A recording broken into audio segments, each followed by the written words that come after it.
I'm Midnight Agent Raw. And I'm Okame. We are the Super Media Bros podcast, and we are founding members of the OddPods Media network.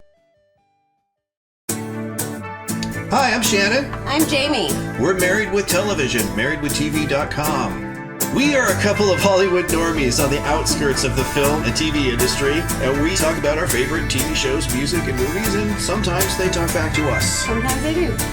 Our podcast is Married with Television, one word, on Stitcher, Spotify, iTunes, and SoundCloud. Possibly Amazon soon. And we are a proud member of the OddPods Media network. Married with TV! MarriedWithTV.com. Electric Dragon, 80,000... Wait, that's not the right movie. HBO's other song of Ice and Fire. Jumping Jacks. All that and more. You ready to hit that finishing move? Ninja, please. Super Media Bros.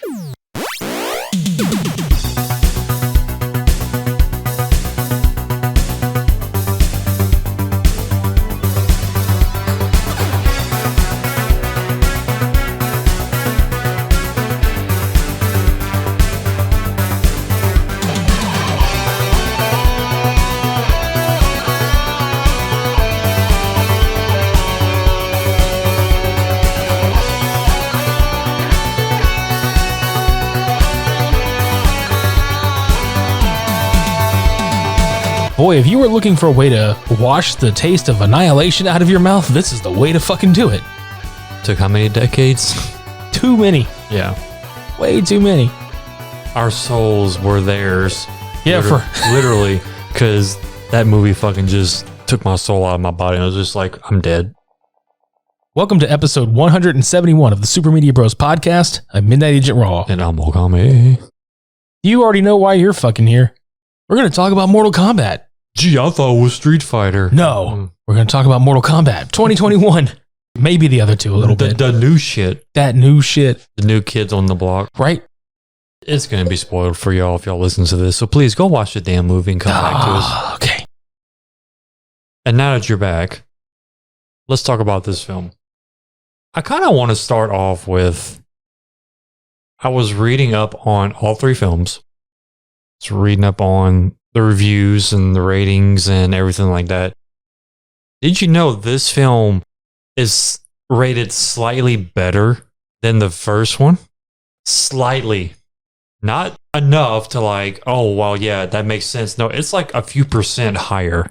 Yeah, I mean, you're going to have the people that are really hardcore about the 95 movie. Yeah, which, again, I get, but again, it's just like, there was so much right and wrong on both films, I guess you can say, but there wasn't as many wrongs on the 21 version than the 95, I would say. But yeah, and then Annihilation had like, what, I think a 2%, like 2% milk. It just tastes like shit. My milk is better than that. I drink whole milk. It's whole D. That's right. Yeah, so just to kind of give you an idea of general critic where it stands, it's slightly better. Slightly. Slightly. Which I'm not going to understand, but I kind of do for some weird reason. Well, I think the thing that really sold this one is that they went for the R rating. Let's just be honest. That sold this because they were going to actually make a Mortal Kombat movie that had the over-the-top violence. And the character, like the casting was really well done too. I mean, they did give our boy from Electric Dragon the chance to redeem his mythical powers. Yeah, Tadanobu Asano. Oh my God. Like, I kept sitting there thinking, oh my God, this is the moment where Lord Raiden reveals exactly where his electricity and his shit comes from. It's just, he sits alone, almost like in his own fortress of solitude, where he plays his guitar loudly and angrily. To protect the Earth Realm. Dude, what if that was how he protected Earthrealm? He just fucking shreds. Mm-hmm. So Shao Kahn coming is just like, no, riff. Yeah. It's the fucking guitar battle for Earthrealm. Yeah. But anyway, let's kind of rein this in and let's get into this movie a little bit. It's pretty self-explanatory. The trailers have given it away. I mean, if you've watched the movie, you already know. I like the fact that they actually put some emphasis on Sub-Zero and Scorpion. I didn't like how they did it in the original film, where it's like, oh, they're mortal enemies, but like they're slaves to my power. And it's like, I didn't like that they basically treated Sub-Zero and Scorpion like lackeys in the first one. Right. Those characters deserved way better. I mean, we got way better. Oh, yeah. Because, I mean, it basically started with how their feuding clans literally lit eternal struggle between those two characters because Bihan, which is Sub-Zero, killed off all of his family. Yeah, Hanzo got nothing left, man. All of Hanzo's family. I mean, he froze his eldest and his wife literally embracing each other. And they hid the youngest kid in this little floorboard like compartment. And Bihan and Hanzo fought. Bihan killed him. And before Hanzo could even get to his family, he disintegrated into hell. Sat there the whole time, just thinking when he sat there and he started crying, Foreigner's Cold as Ice just comes in. You're as cold as ice. This motherfucker sacrificed my wife. My love. But no, for real. Great setup. Now, the difference here is that they've made it to where this feud between these two and the clans have been going on for centuries, when in the game, if I'm not mistaken, it was just like recent. Like it happens and it's in present day and it's almost instantaneous. Yeah, it was basically like this was the breaking point of those two characters. Right. Again, we still get the whole, there's 9 tournaments won. One more and Outworld just takes the fuck over. I mean, we get it. Yeah, basically Earthrealm got their asses handed to them for 9 straight tournaments. It's not hard to see why. Go figure.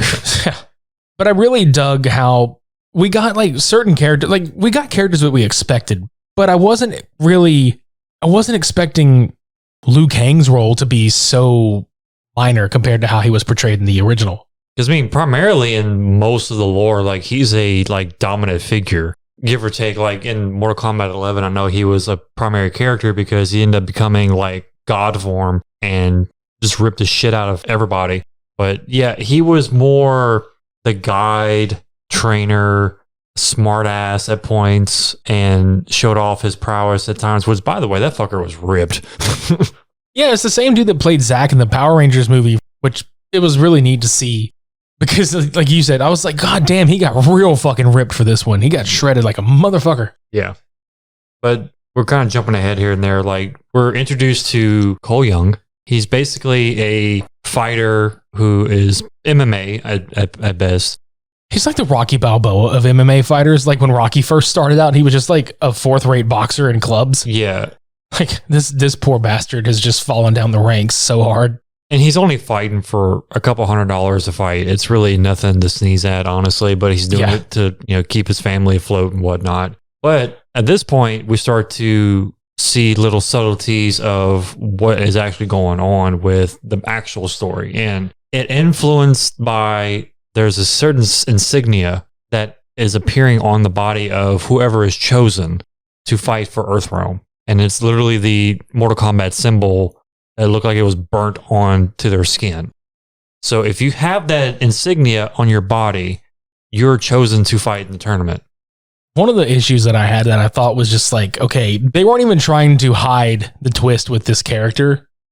And I think that's one thing, like, even if you didn't know, you would know. Like, if you played these games and you follow along with the story, which Cole Young's an original character, the sequence like after Scorpion disintegrates into hell, it's a shot of him getting fist taped, like yellow fist tape. Like, come the fuck on. That was so goddamn obvious. Yeah, but not only that, Raiden found the child, and then we get introduced to Cole, and it's like, okay. Raiden, I have a child. Yeah, he's fucking Billy Zane right now. Yeah. But no, it's clearly obvious that he's an ancestor of Hanzo at this point. Like, we know. We don't even need the yellow tape to remind us. Like, just the fact that it went from, I found this child, to here's Cole. But yeah, so insignias, whoever has it, fights tournaments. Now we got to find the champions. Which, that was a completely original thing as far as like getting that insignia, which also in turn, later on, the Arcana thing is also something that they put into here that's not really part of the lore. Which, I mean, it's something to explain to people if you're coming into it fresh and you've never played the games, or if you don't know it. I guess it's a little simplistic. The Arcana thing, it throws me off so much, to be honest, but we'll get into that as we get further along, because the way that they approach some of these were just interesting. But we get introduced to Jax, who finds Cole because he's obviously hunting for the fighters with the insignia because Jax obviously has the insignia as well. And he comes across Cole, subtly tries to, talk to him about everything going on. Doesn't work, walks away. Well, Shang Tsung is tasking Sub-Zero to go to Earthrealm at this point and kill all the champions. Go figure. Before the tournament. So he is just fucking with all the damn rules and say, no, I'm not waiting until the tournament. I'm doing this now. Spoiler alert. There is no tournament. No. So Bihan goes to Earthrealm. Yeah, Bihan just goes to kick everybody's behinds. Yeah, pretty much. And we get the scene where Cole and the family are eating at this diner and all of a sudden it starts snowing, which we get I wonder what's going to happen next. Right, and we get that whole, it's snowing, but it's July. Come on. But dude, I just got to say, when Jax rolls up during the attack from Sub-Zero and he has everybody get in the fucking SUV and they drive away, that fucking vehicle has some strong windshield power. Like, none of that shit broke it. It dented the car to hell and back, but none of the windows or glass broke. You have Rain-X, but you have Pain-X. So I guess they use Pain-X in this situation. That's what I'm thinking. Window Pain-X. Mm-hmm. But no, Sub-Zero, like a fucking boss, literally picks up all of the damn snow, turns it into ice like hail, and literally just starts showering people like full force with this shit. Imagine getting hit with a snowball packed with a rock. Times 1,000. Yes. It's like buckshot from Mother Nature. It's like fuck shot. Yeah. So he's literally doing this. Jax is driving off with Cole and the family. He's jaxing off. Yeah. Jax knifing. Yes. Basically trying to explain to Cole, like, there's no time. You need to find Sonya Blade. Here's her address. Here's the address. GPS it, whatever the fuck you want. Because they end up wrecking or they stop or whatever. And there's a warehouse. Jax holds off Sub-Zero, which I love this fucking fight so damn much. Yeah, he barely held his ass off. Like, goddamn, dude. So they stop. Cole takes off with the family. Jax goes in, full on military style. And Sub-Zero just hands his ass to him. Yeah. The sequence where they show Jax pulling the rifle to Sub-Zero's face and Sub-Zero holds the barrel and freezes the damn shotgun shell blast mid-shot. I'm like, God damn, that's a fucking motherfucker right there. The visuals looked really great in this, especially Sub-Zero. Sub-Zero's visual effects looked amazing. Like with all the ice and all that shit. Dude, just seeing every slug just coming out super fucking slow. Like after the pull of the trigger was just, oh my God, that was badass. Okay, so Jax gets his goddamn arm shattered, and that's how he loses his arms in this one, which again is kind of a departure from how he lost his arms. But goddamn, it's such a good, this is the level of Sub-Zero we're getting. Good. Finally somebody put some balls on his ass. Like in movie form. But dude, the fall that this motherfucker takes off of this ledge in this warehouse, like he just casually shoves him off, and he hits like this piece of concrete with rebar in it and just bounces off of it very hard and just slaps the fucking ground, and there he lays. I didn't know how he missed that rebar. Like it was like 3 pieces just sticking out. It's like ready to impale his ass. But nope, just barely misses, barely grazes. It only cost him an arm and an arm. He's now unarmed. What's his favorite baking soda? Arm and Hammer. He was disarmed. Yeah. Gotta hand it to him. He's not very harmful. Not at all. This ain't a scene. It's a goddamn arms race. Yeah. And he lost big time. When he lost, he oh, wait. Oh. He face planted into the fucking concrete. Dude. All right. So Jax kind of fucks off from here. Yeah. And Cole gets his family somewhere.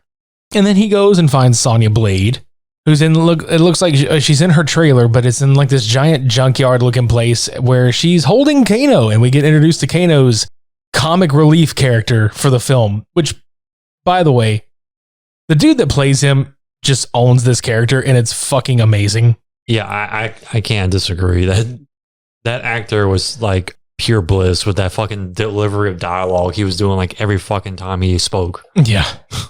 So Shang Tsung sends Reptile. They never say it, but this is Reptile because obviously it's a different form of him where he can actually turn into like the fucking monster. Mm-hmm. Instead of like, being in his typical garb with like, oh, I'm just Sub-Zero and Scorpion, but green. Right.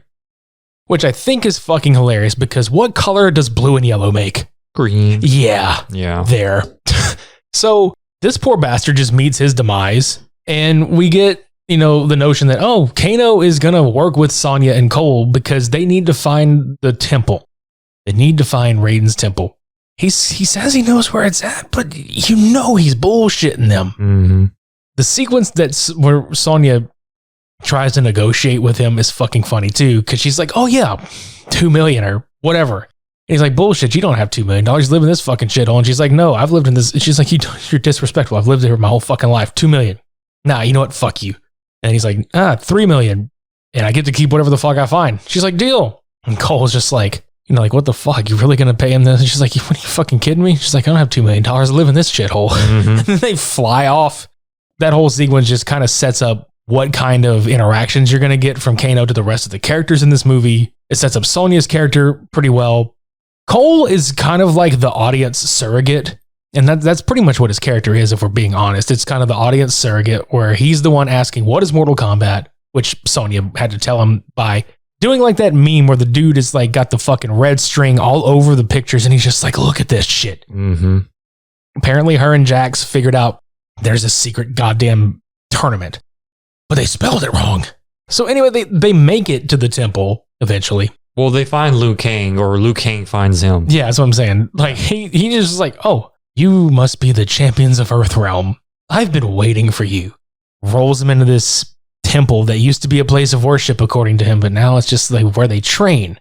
This is where we find Jax later on. Like, Sonya doesn't have the insignia, so they kind of like shun her from training with everybody else. Liu Kang is mentioned like you need to unlock your Arcana because without it, you're kind of a liability and you may get your ass kicked. But not only that, she doesn't have the insignia, so she's still a liability regardless. What they do is like they remind Sonya how useless she is. Yeah, I didn't. I was kind of like, why? What? I want to be part of this. You can't. Why not? Because you're not special enough. I can fight. You're still not special enough. Not good enough. So they constantly just beat her down and say, look, chick, just go away. Your name is Nunya Blade because this is none of your business. So yeah, they end up working with Cole. They end up working with Kano, trying to unlock their potential. And we get Kung Lao. Making a great fucking video game style entrance because that was his video game entrance, just popping the fuck up. That's whenever Shang Tsung and them had shown up though, because they show up and Raiden is just like, hey, kiss my ass. Here's a big fucking wall of electricity. You can't come here. You're banished, motherfucker. You're forbidden to fuck with us before the tournament. Yeah, because he comes with Melina, he comes with Sub-Zero, and he's like, look, I'm not waiting.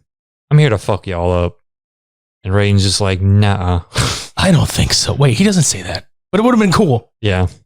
This Raiden is a little more harsh to the champions of Earthrealm. Mm-hmm. Because I love whenever he meets them. He just looks at Cole. He's just like, you are not physically or mentally prepared to do this shit. You don't even have a marking. And Kano's like, what about me? Gandalf gets fucking electrocuted into the wall or just forced into the wall with the fucking lightning. Basically gets told he's pathetic. Yeah.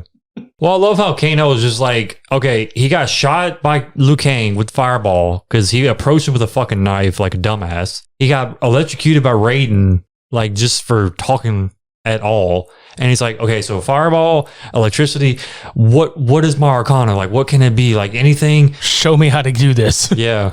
Teach me how to Dougie. Exactly. But he winds up later on unlocking his Arcana kind of accidentally, but I kind of believe... I'll set the scene. They're having dinner, and Kung Lao and Liu Kang proceed to just kind of like tear his balls off, basically. They call him like a soft bunny.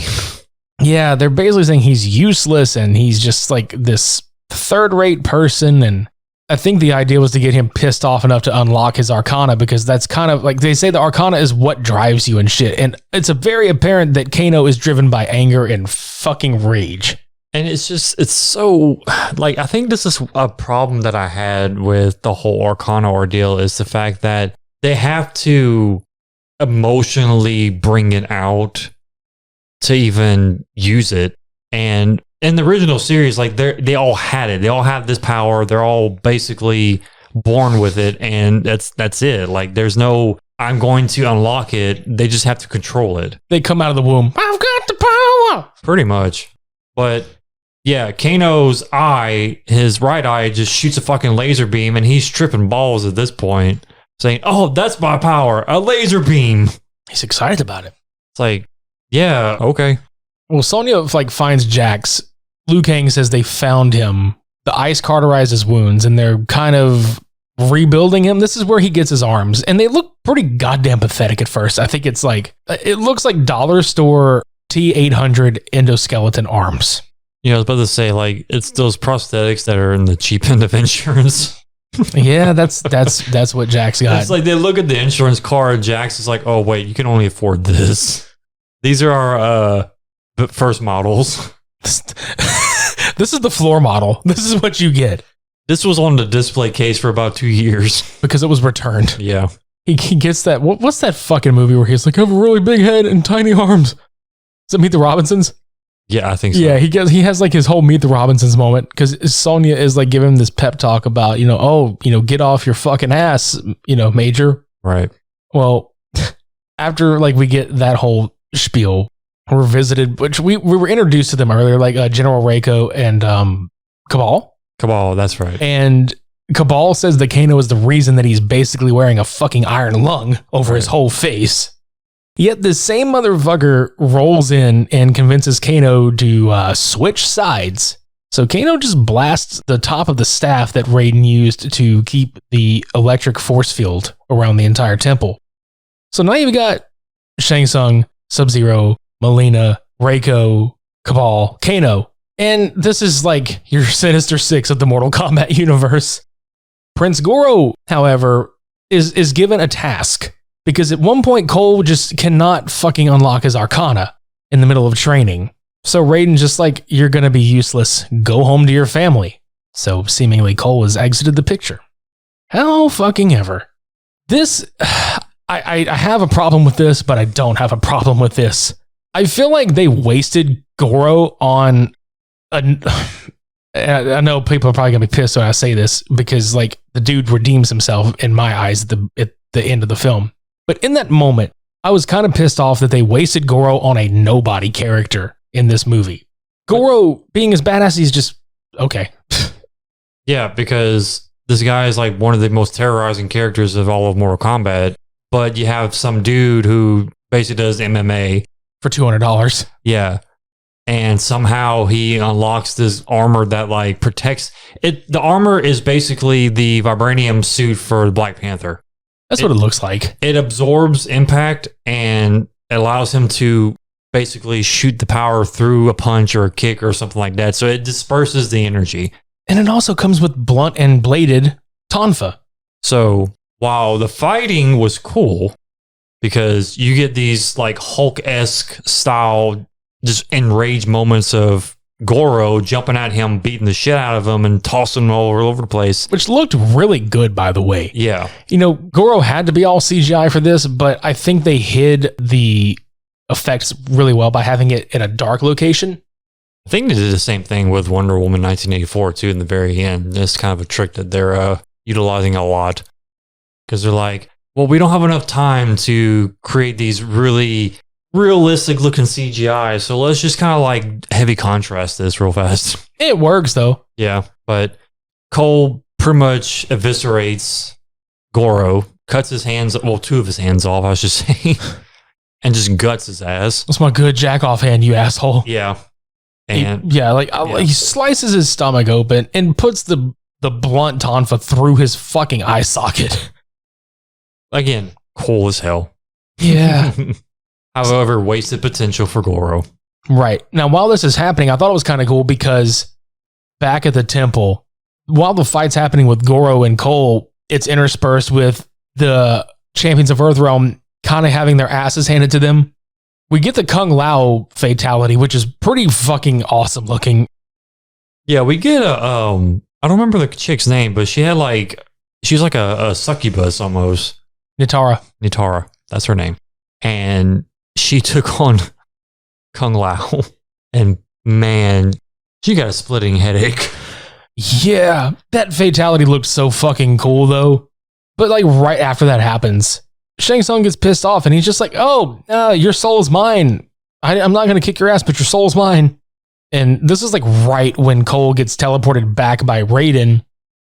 And what, I don't know if this was meant to kind of illustrate how much people fear Shang Tsung as a person, but they all fucking just stood there while he killed this man. And they all could have ganged up on his ass at this point, but they fucking stood there and watched it happen. And then Raiden just takes them all to the void where he can't follow. It's like, dude, why didn't you just bring them there in the first fucking place? Yeah, all of them. Raiden is like the day late, $1 short character in this movie, and I don't like that. Because we sat there and argued why he didn't intervene earlier, but at the same time, if you give it some kind of validity behind it, he did it to basically unlock Cole's potential, if you really want to get that deep dive. Because if he would have intervened, Cole wouldn't have been able to become who he is now, basically. Right. That is the only thing that I can salvage out of Raiden's performance in this one. Sure. But, yes, in the void, Cole comes up with a plan to basically give the tournament to them, but to separate everybody. So he has Raiden send them all to different places, which I thought the spot with Jax and Riko was really cool because it was the spike pit stage. Mm-hmm. If you look really hard, like while they're fighting, you can see all the fucking skeletons and the spikes down below them. Yeah, this movie had a ton of Easter eggs and references. It was so glorious. One of my favorite ones, though, is there's a shot of Liu Kang as you have like the camera panning through the temple. And I saw a statue of Bo Raicho, and I was like, oh my God, I love that character so fucking much. And then Liu Kang basically gave the story about how Bo Raicho found him and trained him and gave him purpose and shit like that. Right. I hope to see that character somehow down the line because I really like that character a lot. But back to the fighting shit. I thought it was funny because Sonya Blade at one point had fought with Melina, but she didn't kill Sonya because she's like, your death would be pointless because you don't have the blood of a champion. Yeah, she had no honor if she would have killed Sonya. Right. Which is, again, for the umpteenth time in this fucking film, we're going to sit there and point out Sonya Blade is useless. Like, come on, man. We fucking get it at this point. Like, that was another annoying thing about this film. It's just, we get it. We know Sonya's useless. She doesn't have the fucking mark. She can still hold her own. Yeah, she's pretty badass. Yeah. She's always been pretty badass. Like, stop. Get some help. Yeah. That's what happens. Like, she gets sent off against Kano at her trailer. And I forgot to mention something. When they were making the quote deal earlier, he hawks a big ass loogie on this fucking yard gnome. And he's like, I fucking hate yard gnomes. Well, she winds up killing him by stabbing him through the right eye with the yard gnome. Mm-hmm.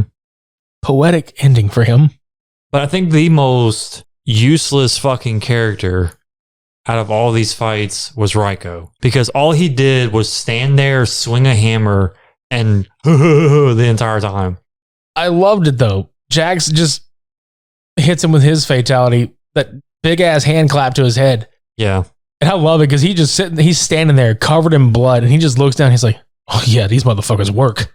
Because we forgot to mention during that one attack when he's trying to save Sonya from basically like suffocating under that giant goddamn rock, he unlocks his arcana and his arms get like huge, which makes me question, had he not lost his arms, what the fuck was his arcana? Again, like, do his arms just get like, does he look like SpongeBob in that beach episode where he gets the fake inflatable arms and he's just like, look at me? Or does he get like plated arms? Like, not so much like robotic arms, but like just metallic like, plated arms or some shit? Yeah, pretty much what like Cole had, but on his arms. Yeah, I mean, fuck. Like, that's the thing I don't get about the fucking Arcana bullshit. It's like, they have to unlock it. It's like, we don't even know what the fuck it is. Like, granted, we do because we know these characters, but at the same time, if certain situations didn't happen, it would have panned out differently. It probably would have. Right. But yeah, I mean, he has these Terminator arms now, like actual Terminator arms. Yeah. So then Sonya gets the mark because she kills Kano, so she inherits the mark from him. Now, Liu Kang and Cabal, that was a fun fight.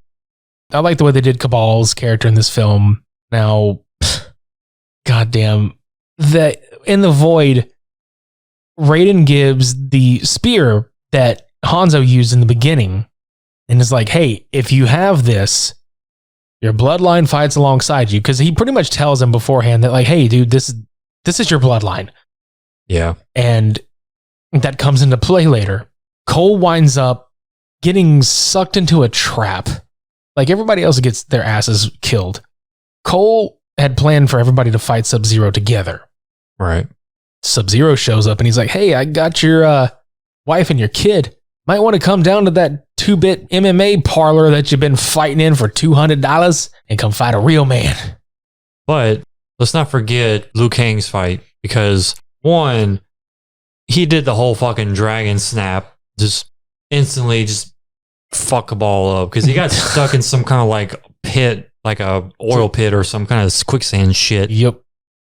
And just literally did the whole fire dragon shit and just like ate his ass. I was like, yep, there you go. Looked fantastic. Looked fan-fucking-tastic. So, yeah, fatality. Yum. That dragon was just like, hey, I want some Cabal soup. Some shish kabals. Shish Cabal. So, yeah, anyway, fast forward back to what we're talking about. Cole is now taking on Sub-Zero, getting his ass handed to him. In the frozen cage. Even with his tonfas, he can't do shit. But there's a part where he grabs the kunai to fight Sub-Zero, and somehow I think the kunai gets taken out of his hand, and he gets it stabbed towards his face. He grips it with his hand, and there was still blood from Hanzo on the kunai that leaked into his hand.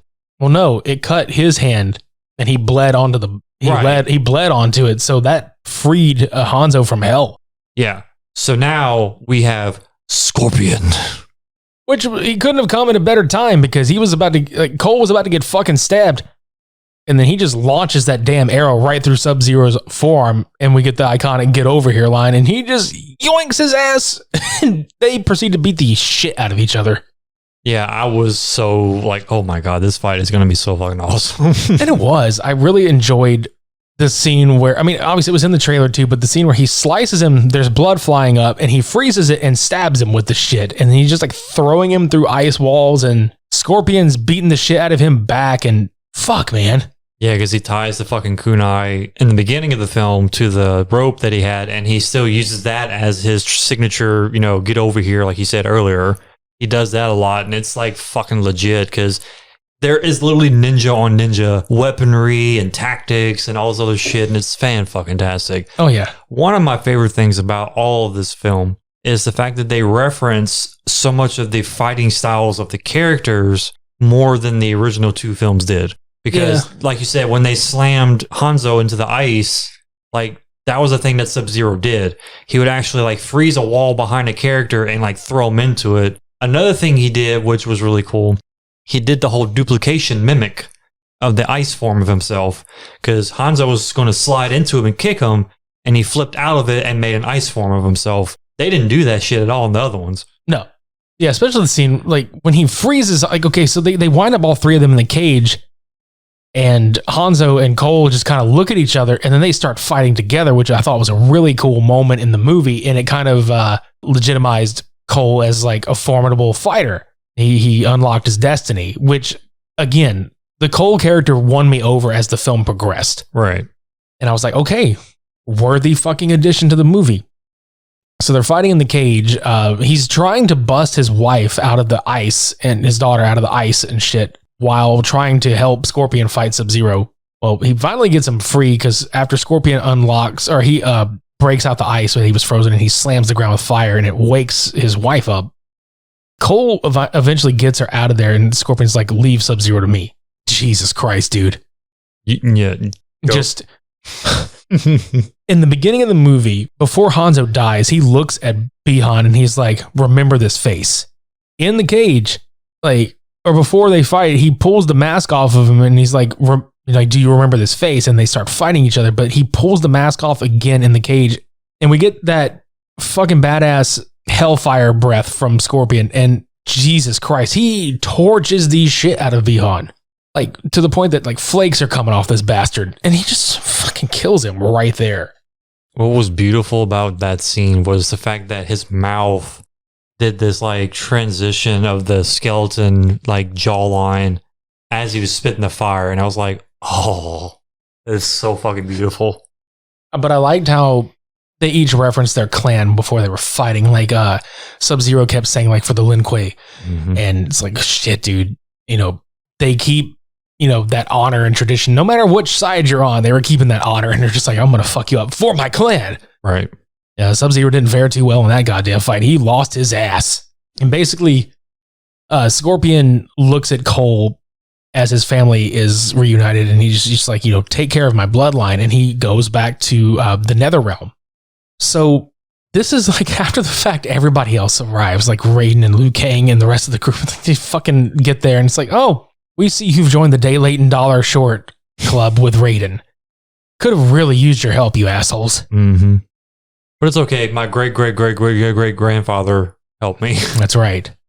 So at this point, Shang Tsung shows up and he's like, you know, death is only but one portal. And so you kind of feel like the deaths in this movie didn't really mean a whole lot because they can always be reborn again in Outworld, Mm-hmm. which I'll get to something I want to see in a minute. But the end of the film is Raiden banishes Shang Tsung back to Outworld. And he's like, he talks too much. Yep. He's like, we have to find more champions. So this is where we get to the end where Cole quits fighting MMA and goes to Hollywood to look for Johnny Cage. Which, I'll be honest, dude, like The Miz has already put up on his social media that he would love to play this character, and I couldn't agree more. I know a lot of people are like, oh, WWE guy playing Johnny Cage. Yeah, because The Miz's character has basically been similar to that of Johnny Cage, a quote-unquote A-list or, you know, a Hollywood actor who is a fucking prick. Mm-hmm. Mike Mizanin pulls that off very well and could absolutely be a good addition if they went that route. They probably won't. I would like to see that. But back to the corpses that Shang Tsung took back to Outworld with him. If we get a sequel, I'd better see Sub-Zero become Noob Saibot because that's how you do it. Yep. Overall thoughts of this movie, comparatively speaking to the other two. Obviously, Annihilation does not belong anywhere in this fucking conversation except to just piss all over it. It's just as weak as Raiden in that film. Put it that way. I have lost my powers because I cut my hair. But yeah, 2% aside. My biggest thing is there was so many people that want to sit there and say like, oh, the special effects suck compared to the first film. I'm like, have you seen the first film comparatively? Like, are we talking about the same film here? Yeah, because Reptile's reptile form in 1995 looks like a Windows 95 screensaver. Yeah. Also, fucking Scorpion's get over here little tactic was very badly CGI'd. I mean, if you think about it at the time that it came out, you were buying into it. Come on, we all have to admit we were buying into that shit back then. But to look at it now, it has not aged very well. But also, it wasn't a creature. It wasn't some like demonic looking fucking thing that came out of his hand. It was actually a kunai attached to a chain that he used to pull. So no, that doesn't fly with me. Even if the CGI was poor, it was still a stupid concept. Now, one thing I will say that I did like in the first one is when Johnny Cage whipped his ass. He did his friendship thing where he signed the fucking I don't know if that was his friendship, but his fatality based, like when he signs like, you know, to my greatest fan, Johnny Cage, and throws the fucking picture of himself. That was cool. Like there's nuances from the first film that I did enjoy. Now, like, you know, people kind of shit all over, but I rather enjoyed the fact that they went all out and made a practical effect Goro in that movie. Mm-hmm. Pretty fucking impressive for that time. And he was actually a little more useful, I guess, in this one. A little bit more. A little bit more. Like he wasn't just instantly killed off by some noob. Literally. Right? Fucking Shang Tsung's like, Prince Goro is a worthy addition, blah, blah, blah. He gets fucking killed. He's, oh. Well, he'll come back. Yeah. I'll fix this.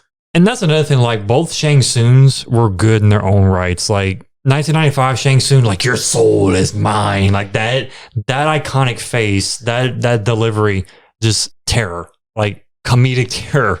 Right? But this Shang Tsung, like, he looked intimidating. He had the fucking black eyes. He felt dangerous. Yeah, he felt like a threat. And, like, he was something you didn't want to fuck with. So, like, they both had really good Shang Tsungs. Raiden's, on the other hand, both Raidens were good in their own senses. I just didn't like how, I don't know, I felt like 21's Raiden was just a little more useless. I mean, he might become more useful in the sequel, but I think the idea was to kind of keep him not so involved. Yeah, and like I said, I think it's mainly because, like I stated earlier, it was for them to truly find who they were as, like, their own Akana or whatever like that. And then 95's Raiden, I mean, come on. He sells anything when he speaks. Like, he's just like, I don't think so. And the eyes and everything. Yeah, I like both Raidens in different ways. However, one of the other big problems I have with 21 is, I think me and you both agree on this. Kano he carried this dialogue wise. Like, his jokes, his delivery, his personality was so overpowering. Not that it was a bad thing, but it wasn't a good thing either. Because you get some good things, like with, you know, Kung Lao and Liu Kang get busting his balls and stuff like that. That was good. You know, Raiden having his kind of like being a dick moves here and there. But everything else was just kind of not so memorable. It was just pretty much like the adventures of Kano and his pissed off moments. Hello, I'm Kano. I had to fuck you up, mate. I know they're from the same country, but the whole time I kept thinking, wow, I really, really enjoyed the casting of Ozyman reviews in this movie. Mm-hmm. Hello, a fucking god gnome's a piece of shit. Yeah, anyway, I don't know. I like this one a lot. It's crazy. You know, we grew up on the 1995 Mortal Kombat. So that one's always going to hold like a really special spot for me. But all, you know, favoritism aside, I think this one probably outdoes it just a bit. What outdoes 95 for me is that they gave you more backstory between Bi-Han and Hanzo. Like, they gave you more reason to like them and feel sorry for Hanzo as a character, as a person. Whereas, like you said earlier, Sub-Zero and Scorpion in 95 were just lackeys. Right. And they were just fighting for the sake of fighting. Like, Bi-Han, he was basically manipulated by Shang Tsung to, like, do my bidding. And he fucked shit up. Like, you know, he's Sub-Zero, motherfucker. But you actually get more than just, there's a tournament, it's Mortal Kombat, fight for your realm, you know, stuff like that. Like, that's pretty much what 95 was. Fight for Earthrealm. Yeah. Here's Raiden, here's Liu Kang, Johnny Cage, everybody else is here. We all here. Yeah. We out you. Like, there's that. I mean, like I said, you have basically the Bi-Han Hanzo story. You have Cole Young's, like, rise to power. And you have the overall, like, Mortal Kombat, like, seriousness going on. Like, 10 tournaments, we lost 9. We need to win this one or else we're fucked. You get more substance with this one. I'm hoping with the sequel, if we get it, that the sequel doesn't take place too long after this happens. Mm-hmm. Like, I feel like it needs to pick up almost directly after this. And, you know, maybe we'll get more characters, you know, because, you know, Shang Tsung's like, I will come back with armies, and, you know, and you're thinking, okay, there's a whole plethora of characters to pull from this entire universe. Nightwolf. Yeah. Give me Nightwolf. Because they reference him in the fucking movie. Yeah, you saw like a paper clipping of him, like a newspaper clipping of him or some kind of, you know, something. Yeah. I want to see Quan Chi. I want to see Shao Kahn, obviously. I would love to see eventually, like, a Deadly Alliance storyline kind of come into play, because they are planning on 3 of these movies. I would like to see that, because you would have to think the first one is to kind of set the characters up. The second film has got to be like the actual tournament. And then maybe the third one is the fallout from that. And hell, if they really wanted to, they can make the third one long and split it into 2 parts. Well, what if they actually end up losing the last tournament in the second one? Like, because they officially didn't have a last tournament in this one. Yeah, and I think that would be kind of interesting to pull like in another direction. Like, okay, we all expect that Earthrealm is going to be like the thing. Yeah. What happens if they fuck up and lose? I would love to see that, because then you'd have like the third film for the fallout of that shit. Because I mean, it'd pretty much be like watching Infinity War going into Endgame. Like, you lost. Now, how do you redeem it? Shao Kahn throws his fucking shades on. Deal with it. Mm-hmm. What was her name? Cronia? I think that was the chick that most recent one? Yeah, it was basically the chick that was like the Shang Tsung of this. She sounds like the name sounds like a sub sandwich somewhere. Yes, I'll have the Coronia. Yeah. Yeah, she was like, for anybody who hasn't played the game and doesn't know the story, she was basically like a time manipulation like deity. And she manipulated, it was like a different dimension of a lot of the heroes, like Kitana, Liu Kang, and I can't remember who the other ones were, but they were all like dark versions of those characters. And they were brought to this dimension to basically take over this version of their dimension. Chronica. I knew it was something like that. But yeah, what if they end up taking from another dimension, another version of Liu Kang and all them, and Kung Lao and all them, like that dark gang comes to take Earthrealm because the Earthrealm heroes are too strong. Like, they actually need some people similar to their skills to beat them. I doubt they'll go that direction because they've already done it, but still, it'd be pretty fucking cool. Yeah, it'd be a lot. That'd be a lot to unpack in a film. But at least with the second film, give us a few characters. Like, we're obviously getting Johnny Cage, but yeah, give us, like you said, your picks, my picks, see what they do. Yeah. But I want to see them lose Earthrealm. Yeah, I actually have to agree with you on that one. We've had the happy ending story way too much. We need to see some like fallout. You know, we've seen the good guys win and the bad guys like, oh, we're going to get them back. No, let the good guys fucking lose for once and be like, how the fuck are we going to fix this? I want to see that. Same. Leave a comment. Tell us what you think. You know, do that shit. You can do that on our YouTube channel if you go subscribe to it. You could do that on the Twitter machine thing at @SuperMediaBros_. Follow us. Hell, you can sit there and argue, oh, Annihilation doesn't deserve 2% rating on Rotten Tomatoes. Fuck off. Go to Outworld, aka our Facebook page, and leave a message. Because that's pretty much what it is. Yeah. Do the Instagram thing and like our stupid pictures. Do some of your favorite Mortal Kombat poses. Yeah. Do some of your favorite. You know what? That'd be a pretty funny thing if you guys tweeted at us. Like, give us your favorite Mortal Kombat pose. Give us your best Mortal Kombat pose. If one of y'all can do the bicycle kick from Liu Kang, I'll give you like free pass for the rest of the year. Fuck, if anybody can do like a really good bicycle kick, and like, I'm serious about this, if you fucking post the shit, I don't know if anybody's actually gonna do this, probably not. If you could actually do the bicycle kick, like for realsies, we'll send you like a shit ton of like stickers and fucking drink coasters and every bit of little merch that we've got. Fuck it, we'll buy you a goddamn like piece of merchandise from our merch store on us. Do it. And like I said, you get a free pass from me, and my soul is yours. Exactly. Visit supermediabrospodcast.com to listen to past, present, and future episodes. Leave us a rating and review on Podchaser or Apple Podcasts, or fuck, anywhere you can give us a rating and review. That'd be awesome. Oh yeah, if you want to buy something from us, like go to our merch store that we just mentioned. Maybe you'd like to get a koozie. Maybe you'd like to get that hoodie you've always wanted. Maybe a tank top because it's getting hot. Scorpion's outside blowing his fucking fire breath into the ozone layer, and we are getting heat for fucking days. Or if you live up north, Bihan is just like, nah, I'm gonna make it snow. And you're like, I need to reach for my Super Media Bros hoodie. It's fucking soft. It's comfy. I thought he was about to say it's fucking sauce. It's fucking sauce. It's sauce. It ain't weak sauce, but it's sauce. It's sawsome. Check out all the other shows on the OddPods Media Network. Give them a follow, and you'll like it. We know you do. Yeah. I think I'm tapped out, sir.